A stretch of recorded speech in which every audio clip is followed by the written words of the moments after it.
اے محمد صلی اللہ علیہ وسلم، لوگ تم سے عزت والے مہینوں میں لڑائی کرنے کے بارے میں پوچھتے ہیں۔ کہہ دو کہ ان میں لڑنا بڑا گناہ ہے، اور خدا کی راہ سے روکنا اور اس سے کفر کرنا، اور مسجد حرام یعنی خانہ کعبہ میں جانے سے بند کرنا، اور مسجد والوں کو اس میں سے نکال دینا جو یہ کافر کرتے ہیں، خدا کے نزدیک اس سے بھی زیادہ گناہ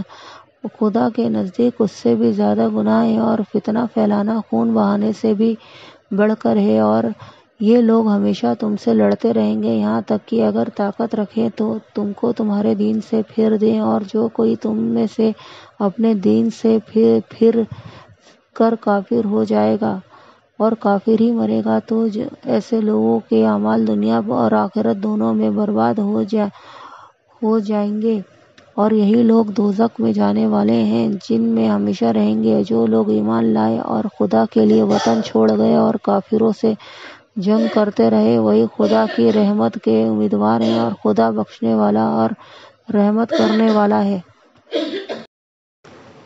اے پیغمبر، لوگ تم سے شراب اور جوئے کا حکم معلوم کرتے ہیں۔ کہہ دو ان میں نقصان بڑے ہیں اور لوگوں کے لیے کچھ فائدے بھی ہیں، مگر ان کے نقصان فائدوں سے کہیں زیادہ ہیں۔ اور یہ بھی تم سے پوچھتے ہیں کہ خدا کی راہ میں کون سا مال خرچ کریں۔ کہہ دو کہ جو ضرورت سے زیادہ ہو۔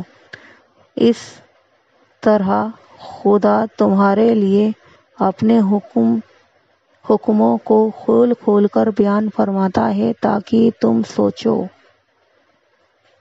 یعنی دنیا اور آخرت کی باتوں میں غور کرو۔ اور تم سے یتیموں کے بارے میں پوچھتے ہیں۔ کہہ دو کہ ان کے حالات کا سدھار بہت اچھا کام ہے، اور اگر تم ان سے مل جل کر رہنا یعنی خرچ اکٹھا کر رکھنا چاہو تو وہ تمہارے بھائی ہیں، اور خدا خوب جانتا ہے کہ خرابی کرنے والا کون ہے اور سدھار کرنے والا کون ہے۔ اور اگر خدا چاہتا تو تم کو تکلیف میں ڈال دیتا، بے شک خدا غالب اور حکمت والا ہے۔ اور مومنوں، مشرک عورتوں سے جب تک کہ ایمان نہ لائے نکاح نہ کرنا، کیونکہ مشرک عورت چاہے تم کو کیسی ہی بھلی لگے، اس سے مومن لونڈی بہتر ہے۔ اور اسی طرح مشرک مرد جب تک ایمان نہ لائے مومن عورتوں کو ان کی بیوی نہ بنانا، کیونکہ مشرک مرد سے چاہے وہ تم کو کیسا ہی بھلا لگے، مومن غلام بہتر ہے۔